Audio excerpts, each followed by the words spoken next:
রমজান মাসে আমরা সাধারণত ছোলা দিয়ে মুড়ি মাখা করে থাকি, কিন্তু ছোলা দিয়ে যদি পোলাও রান্না করা হয় তাহলে সেটা কেমন হয়? আসসালামু আলাইকুম এভরিওয়ান, আশা করি সবাই অনেক বেশি ভালো আছো। ছোলা বা ছোলা সিদ্ধ আমাদের প্রায় অনেকেরই পছন্দ। সেটা দিয়ে যদি পোলাও রান্না করা হয় তাহলে তার স্বাদ হয়ে যায় দ্বিগুণ থেকে তিনগুণ। তো আজকে সেই রেসিপিটি তোমাদের সাথে শেয়ার করতে যাচ্ছি। প্রথমেই আমি একটি প্যানে তেল গরম করে নিয়েছিলাম। সেখানে আমি পেঁয়াজ কুচি দিয়ে দিয়েছিলাম গরম মশলা। গরম মশলাগুলোর মধ্যে ছিল কালো এলাচ, তেজপাতা, দারুচিনি, এলাচ, লবঙ্গ। গরম মশলা দিয়ে হালকা একটু নাড়াচাড়া করে দিয়েছিলাম কাঁচামরিচ ফালি ফালি করে কেটে রাখাগুলো।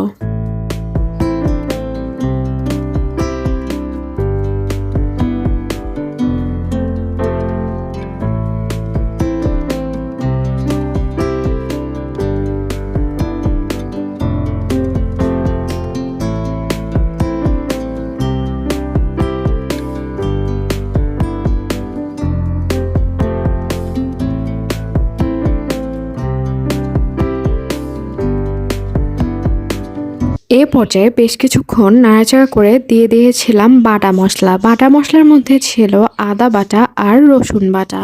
বাটা মশলাগুলো দিয়েছিলাম গুঁড়ো মশলা। গুঁড়ো মশলাগুলোর মধ্যে ছিল ধনিয়ার গুঁড়ো, গরম মশলা গুঁড়ো, জিরা গুঁড়ো, হলুদ গুঁড়ো আর শুকনো মরিচ গুঁড়ো।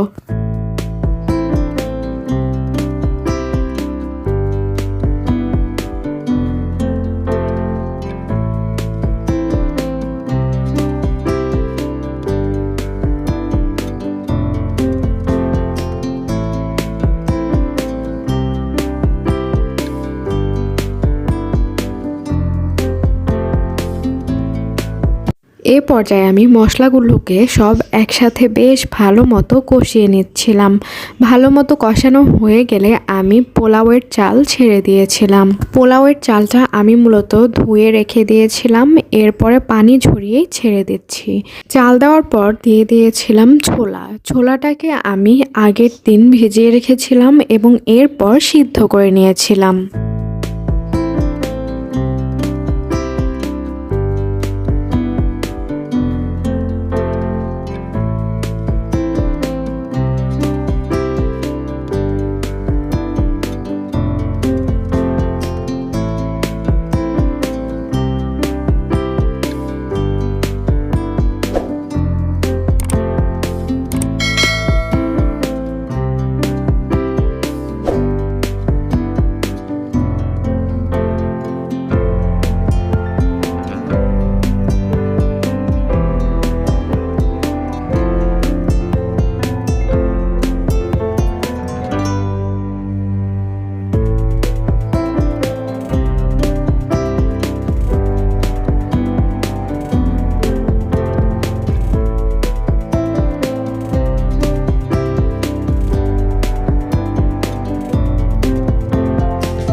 চাল আর ছোলা ভালো মতো নাড়াচাড়া করতে করতে আমি দিয়েছিলাম পানি। এখানে আমি চাল নিয়েছিলাম প্রায় 1.5 কাপ। 1.5 কাপ চালের জন্য দিয়েছিলাম 3 কাপ পানি। আর ছোলা নিয়েছিলাম 1 কাপ। 1 কাপ ছোলার জন্য দিয়েছিলাম 1 কাপ পানি। অর্থাৎ টোটাল দিয়েছিলাম আমি 4 কাপ পানি। পানি দিয়ে বেশ ভালো মতো নাড়াচাড়া করে আমি এটি ঢাকনা দিয়ে ঢেকে দিয়েছিলাম। চালগুলো যখন মোটামুটি ভালো মতো সিদ্ধ হয়ে এসেছিল তখন আমি ঢাকনা উঠিয়ে বারবার চেক করে নিচ্ছিলাম এবং নাড়াচাড়া করে নিচ্ছিলাম। এরপর যখন পুরোপুরি হয়ে এসেছিল তখন পোলাওটি দেখতে ঠিক এরকম হয়েছিল এবং এত সুন্দর একটা ঘ্রাণ এসেছিল যা বলার বাইরে। যাই হোক, তো রোজার মাসে কিন্তু এটা আমাদের জন্য খুবই হেলদি এবং ইয়ামি একটা খাবার হবে। তোমরা সবাই অবশ্যই বাসায় ট্রাই করবে আর আমাকে ফিডব্যাক দেবে কেমন হয়েছিল। তো আমার আজকের রেসিপিটি এ পর্যন্তই। তোমরা ভালো থেকো, সুস্থ থেকো আর আমার জন্য দোয়া করো। আমিও তোমাদের জন্য দোয়া করব। আল্লাহ হাফেজ।